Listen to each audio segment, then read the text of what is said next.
Welcome back to Coffee and Conversation. The photobomb kitty is still on the ironing board. He's liked it so much there that even though this is in the middle of my living room, I've left it up because Audie has not been happy with the change in the weather, and if an ironing board makes him happy, hey. So he's not leaving. At least not now, because I was going through my bag, took out a couple of pair of gloves, set them on the ironing board, and Audie has taken up residence on the gloves. My first thought was, oh, it's because they smell like me. No. They smell like my hands, and my hands are what pet him. So yeah, I think he's making a statement. But Audie had a really good day today, and I will get into that in a few minutes. So let's start with yellow, and here's the yellow today. I actually ordered some citrine earrings so that I would always have some quick and easy yellow available to me. I wouldn't have to deal with the scarf. They would always be there. And because they are small, and it doesn't really matter if your earrings clash with whatever else you're wearing, because I have a few things that just, I'd love to wear them in a video, but they just don't go all that well with yellow. So this was my quick solution. So here's our yellow for Catherine, for Lex's mom, for everybody dealing with cancer. Just remember, our thoughts are with you.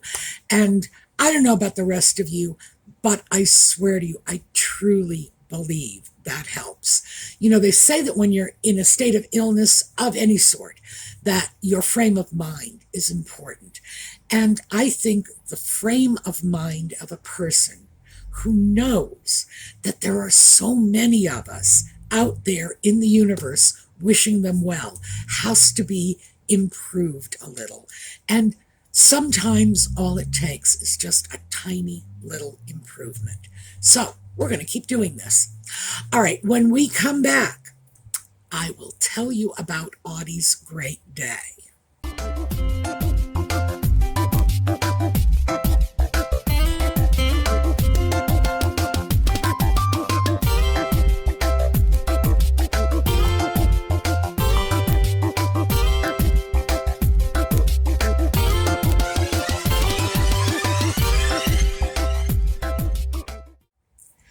Okay, very quickly before we get into Audie, I re-angled the camera because I want you all to see this. This is a beautiful piece. It was made by Lisa of DesertDragonworks, as you know, our resident artist and bird whisperer.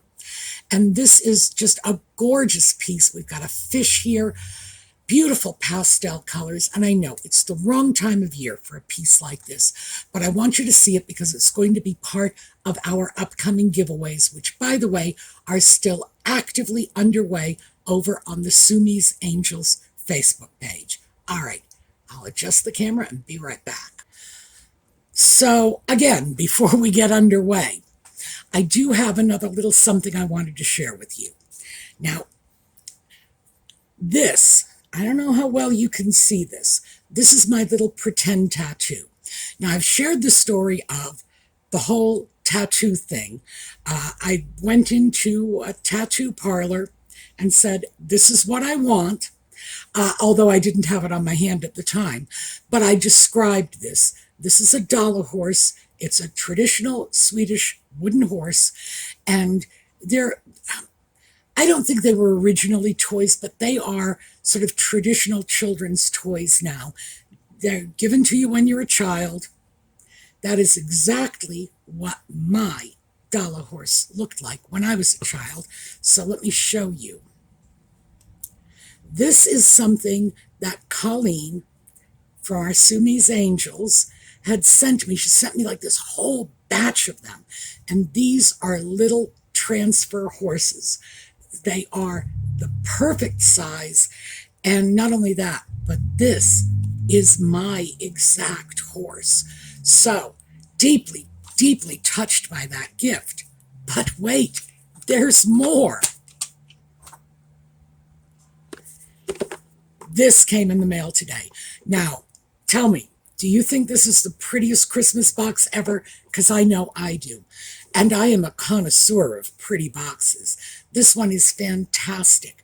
I love the red and green, and I love the wonderful vintage-looking streamers.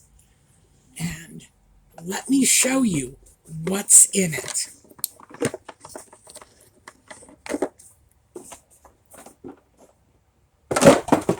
Whoa. Has a life of its own. There we go. And one of our viewers, Cindy, sent me this. She saw it, and she recognized it from my little fake tattoo. But this is a beautiful, it's glass, dollar horse. And I'm assuming it's intended to be a Christmas ornament. It's not going to be a Christmas ornament in my house. I'm putting it up somewhere that it can live year-round, out of Audie's way, of course, because that's way too tempting for a bad cat. But I want to put this somewhere that at least I can see it and appreciate it. So thank you, Cindy. This is just, oh my, I don't even know what to say. The best presents are the presents people think about. You know, they say, I know you have this. I want to get you something that ties in with it. Or in the case of the little tattoo stickers, Colleen knew I wanted that tattoo and made it happen for me. Oh, and by the way, here, I should show you this. Mint tin. Whole stack of these. So I'm not going to run out of them anytime soon. All right, so thank you, Cindy. Thank you again, Colleen. You must know how much I love this. All right, Audie's great day.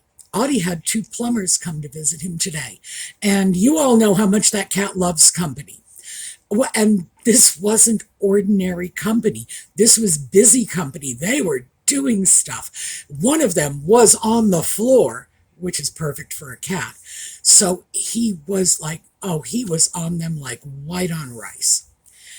They were both cat owners, so they were okay with, well, I don't know. I'm not going to go so far as to say okay. I don't imagine anybody who is working is that okay with a cat sticking his nose in your face, but they were good-natured about it. So what had happened was I had a plumbing leak, and it was with the bidet attachment on my toilet. Now, I've had a bidet attachment on my toilet since 2020, as many of us have, but the only way to deal with it was to replace the bidet attachment.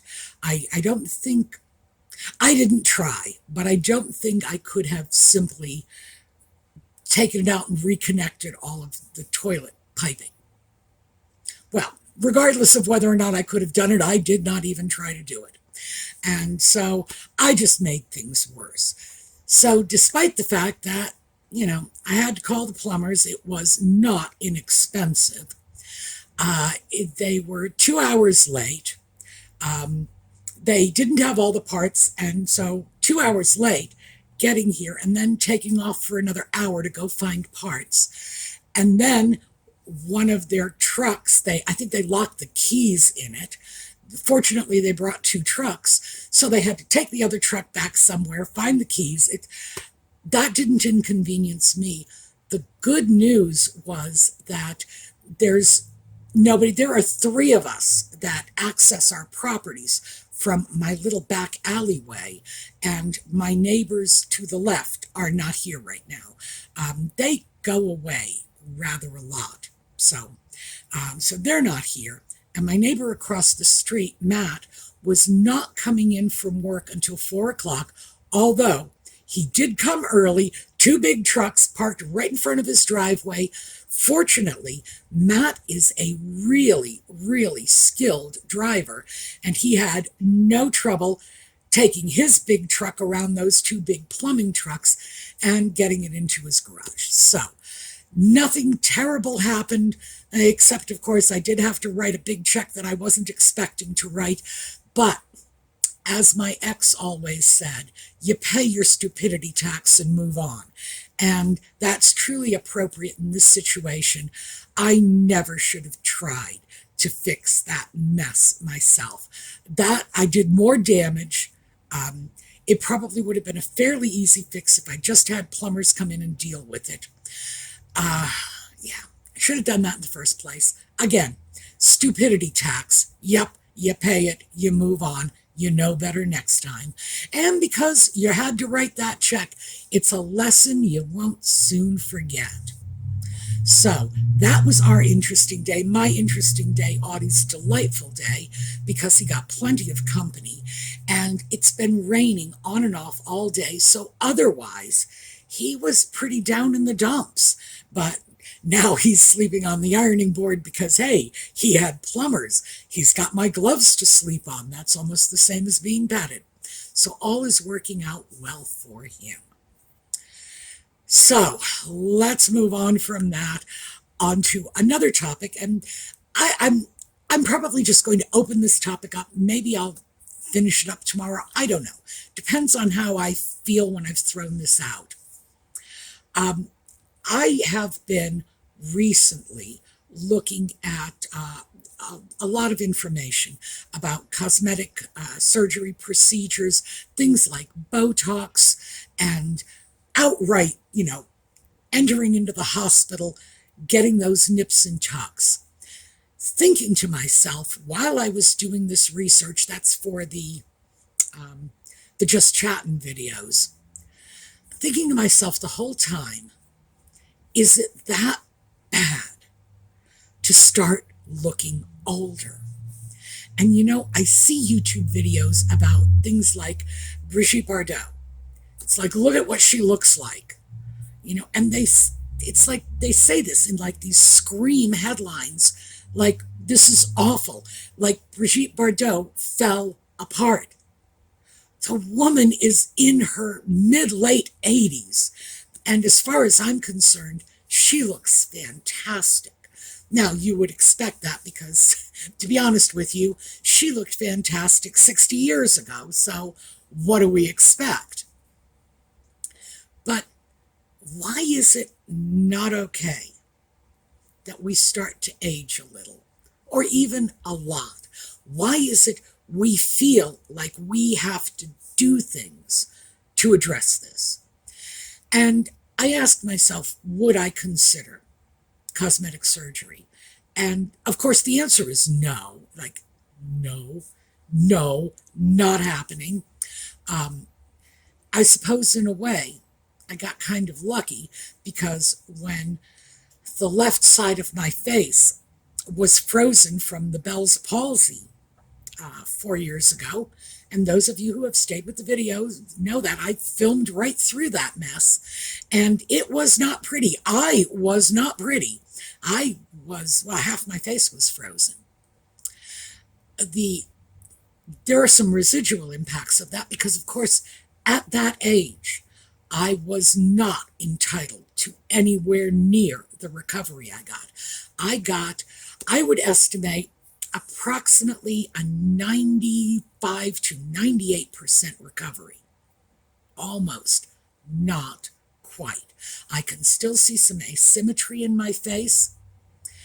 The asymmetry on the left has reduced wrinkles.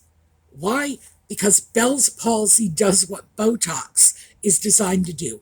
Botox is a poison you inject into your face to deaden your muscles. You paralyze them. It's like, gosh, when people get botulism from mushrooms, they think it's a bad thing. When they get botulism from a cosmetic specialist's office, they pay good money for it. Well, the residual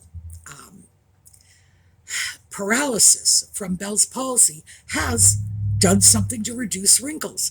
I've seen it. I look in the mirror and it's like, well, yeah, that's not bad. Trust me, it's not worth it. If I could go back and like never have had the Bell's palsy in the first place, I would love it, because it has made my diction a little sloppier. The way in which you form words in your mouth with your tongue, with half of your face, that contributes significantly to your diction. And oh gosh, I am frying my S's. I said that saying S's and gosh, but yeah, my goodness. It's like I sound like I ought to have just crawled out of a snake's lair. But would I do this intentionally? Oh, and pay money for it? No. No. I would hope that if my advancing years have taught me nothing at all, it would at the very least be to be a little comfortable in my own skin. I mean, after all, I've been in this skin for a very long time. So I really am comfortable with where I am going as I age. I know not everybody is, and I don't condemn or criticize anybody who is making these decisions. As far as I am concerned, there are many, many people who make decisions to get cosmetics procedures who do not need my condemnation or my criticism, because what they have done to themselves is punishment enough. I am constantly horrified by seeing how plastic surgery has gone wrong. I would never be willing to take that risk. But if other people are, and if they're happy with what they look like at the end of the day, good for them. But as I was looking at this, and again, rabbit holes, I just distract myself with all kinds of stuff. I thought about what I would do. What would I be willing to do to retard the effects of aging? And the first thing that came to my mind is makeup. And this goes back to the Bell's palsy. As soon as the Bell's palsy hit, that was it. I stopped wearing makeup, because you really shouldn't in a situation like that. It can have a very significant medical impact. For example, I had to tape my left eye shut at night for the first weeks. I don't recall if it was the first 2 weeks or the first month, but it was somewhere in the range of 2 to 4 months before I was able to, get that eye to close again easily. And, one of the risks with Bell's palsy is, because you're not able to blink your eyes can dry out, you can have cornea damage. So I took that very seriously, because I scratched my cornea once a long time ago. And let me tell you, that redefined the word pain for me, because I have never experienced anything anywhere near that bad. And I would go to great lengths to avoid that in the future, including no makeup. Oh, all they had to do was suggest, maybe you might not want to wear makeup. So, yep, sold. I will not argue with that, because I don't ever want to deal with an abraded cornea again. But I looked at that and thought, maybe I ought to just start wearing makeup again. It's been 4 years, and I have recovered about as much as I am ever going to. As I said, it's not complete, but it's better than anyone going into that at my age should have reasonably expected. And if you had told me this was the level of recovery I would be getting, I wouldn't have believed it. And by the way, physical therapy. As soon as the Bell's palsy struck, and I knew what it was immediately, I called my physical therapist, made an appointment, and then called my doctor, because I knew the only thing that was going to get me through it was good physical therapy. And yes, it did. So that's how I got to this somewhere between 95 and 98% recovery that, in fact, as I say, no one would have given me odds like that at my age. So, maybe I'll start wearing makeup again. That led me, because it's me, right? So, obviously, that's going to lead me into a whole new rabbit hole. So, I started looking at my makeup. Now, keep in mind, almost everything in my makeup bag is at least 4 years old and has been untouched. So I'm looking at that thinking, well, I got to start throwing this away. You should always take the makeup that comes in close contact with your eyes very seriously. Never share your makeup with anyone ever, ever, ever. If you don't believe me, talk to an ophthalmologist, because you can get eye infections and go blind. Now, I'm not going to tell you that going blind is a fate worse than death, because it's not, but I am going to tell you, if you don't have to, why would you want to? I worked with a woman some years ago who got an eye infection from mascara. In her case, she accidentally grabbed an old tube of mascara and used it, which is another good reason for throwing away your old makeup. Just pitch it in the trash, which I didn't do. You'd think I would have learned from her mistakes, but I tend to hold on to things if I like them, because I want to be able to get that same brand again, and so I will keep the old mascara. What I need to do is I need to just grab the old mascara, write the name down on a notepad somewhere, and then dump that tube in the trash, which, of course, you got to know I'm going to do that as soon as I'm through with this video, because, yeah, it's all still in there. But I was looking at that thinking, now I need to start dealing with makeup. And things have probably changed in the last 4 years. So, spoiler alert, the face powder I bought is from a company, Coty, that has been making face powder for almost 100 years. And the formulation I have is unchanged from the 1930s. So, yeah, I decided that looking at this and saying, well, let's see what the young influencers are doing. No. I'm not going that route. I just started taking a look at what I always used to use that I liked. Now, fortunately, I still have my favorite lipstick from the 1980s, because I am such a terrible pack rat, I never threw it away.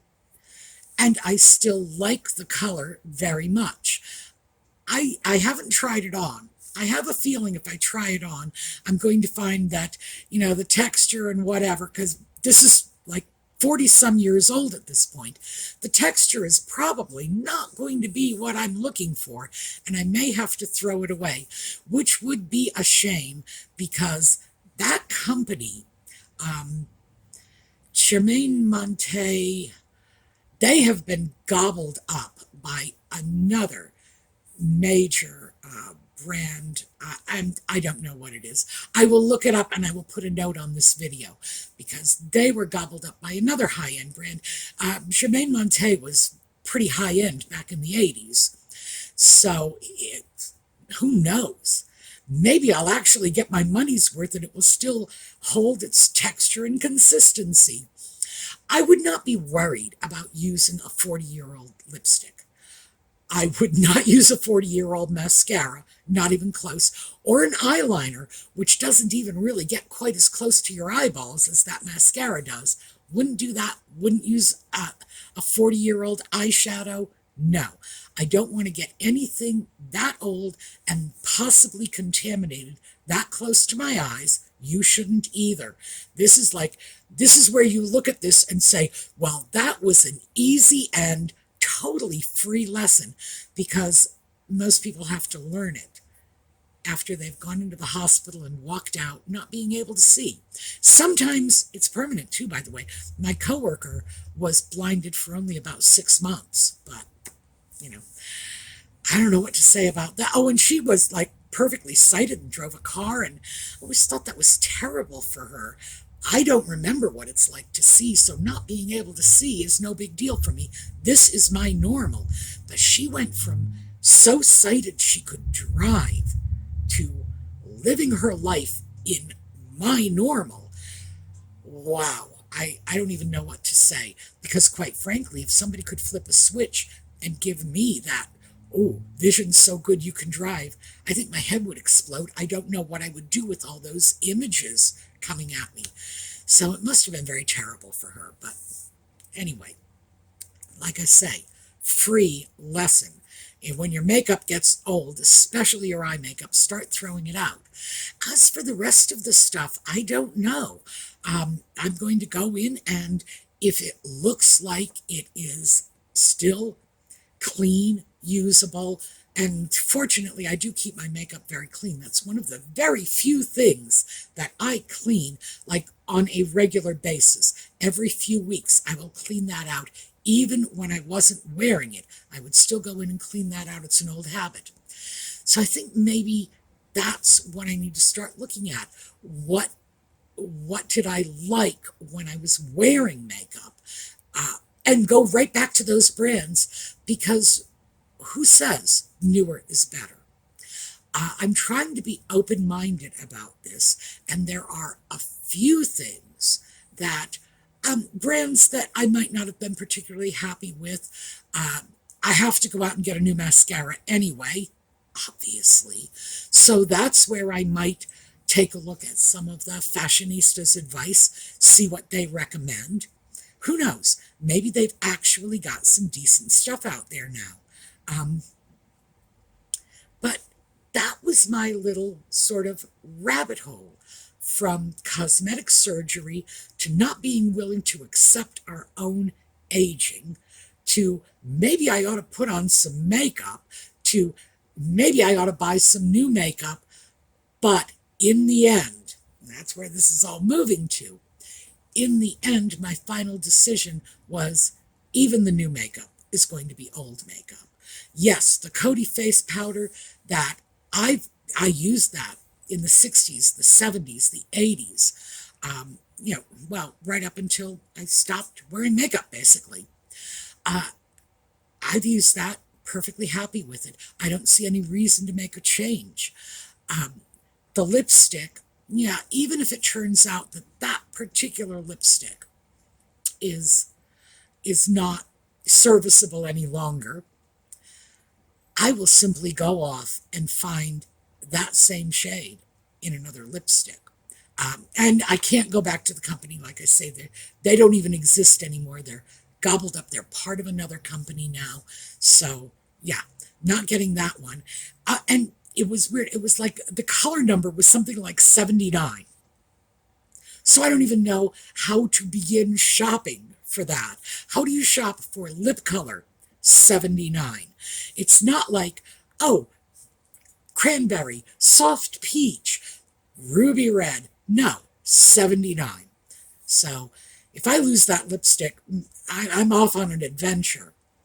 But I don't want to make those changes. And the funny thing is, one of the things that my little research led me to discover was that one of the things that tends to age us more than anything else is if we are wearing makeup, we are wearing it the same way we wore it when we were younger. That tends to make us look older. No, I'm not going to start wearing winged eyeliner. I don't care what anybody says. Believe me, I got past that in 1969. But I remember in my late teens and early 20s was the 1970s, and that was when a very natural look was in. So even though we were wearing makeup like crazy, gosh, we were plastering it on. The point was to look like you weren't wearing makeup, and winged eyeliner definitely did not have that natural look. So, despite the fact that I have discovered that learning to put on your makeup the way the young people are doing it does de-age you, I don't think I'm ready for that. I really don't. I think I'm just going to stick with what I know and hope for the best. So obviously, if I start wearing makeup again, I'm going to look like an aging hippie. But what can I say? I am starting to take it a little more seriously. And I think a lot of this might be just my headspace, recognizing the fact that I am older. I don't feel older. I don't think of myself as older, but society does. People look at me, they see an older woman. They are no longer seeing a younger woman or even a middle-aged woman. And I need to find a way to accept that and embrace it. I hope I will. I'd like to think I would, because it doesn't really trouble me all that much. I feel that by marginalizing older women, our society is just, we're leaving cash on the table.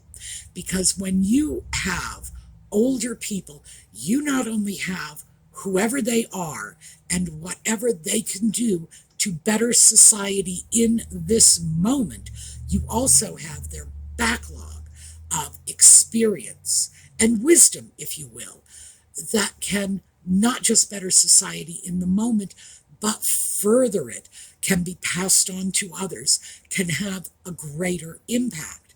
So I honestly, oh, my hair is getting, I need a haircut. I don't know if you've noticed that, but boy, do I ever, and it's starting to grate on my nerves. So just quick interjection. But yeah, I need to find a way to be comfortable with that. I would hope that at the end of this exploration, I'm not going to be miserable. I'm not going to look at this and say, I can't believe how old I am and I am miserable and life is not worth living anymore. Well, that'll never happen, because I can't imagine how bad life would have to be for me to feel it's not worth living anymore. I'm just not the kind of person that falls into that sort of mindset. No, not me. As long as I am drawing breath, I'm happy. But I need to make sure that as I transition into the next phase, which I guess is decrepitude, I'm not sure. We'll have to find out. I just want to make sure I'm okay with it, whatever it is, because I do not ever want to become one of those people who is so alienated from the person I am now that I just can't accept me anymore and start doing crazy, stupid, dangerous things to try to recapture a youth that I cannot recapture. I cannot turn back the hands of time. No one can. So, yeah, that's what I'm off onto, sort of a quest to see how I fit in, where I go forward. Will I start wearing makeup again? I don't know. I'm thinking about it. If I do, is it going to be all this trendy young people's stuff? No, probably not. Am I going to make that same mistake that many older people do of wearing my makeup the same way I wore it when I was a teenager? No, not when I was a teenager, okay? I was a teenager in the 60s, and our makeup was garish then. But in my 20s, am I going to make that mistake? Maybe. I think certainly in some ways I am. There are some things that I liked about that look, not just what I looked like, but that whole look from the 70s and the 80s that I think is infinitely preferable to what the young people are looking like today, because I have seen those Instagram filter pictures, and that's scary. Some of them just plain look like aliens. I do not ever want to look that artificial. because I looked that artificial back in the 60s. And those of you who are my age, you know what I'm talking about. Remember green eyeshadow? Oh, yeah. I loved that. Oh, God, I don't know what I was thinking. But yes, I looked very artificial in the 60s, and I have no interest in going back to that time because that was a time when I was young, I was in high school, I was immature, and I didn't know the first thing about putting on makeup. I'd like to think that my skills evolved past that. So that's where I'm going with this. Thought I would share. Audie, by the way, just recently got up, looked at me, stretched, turned around, went back to sleep. Why? Because he got his company today. He had plumbers here, so he does not need me anymore. All right, I guess the cat is not going to photobomb the video, but we're going to take a look at a slideshow, and I hope you all have a terrific day.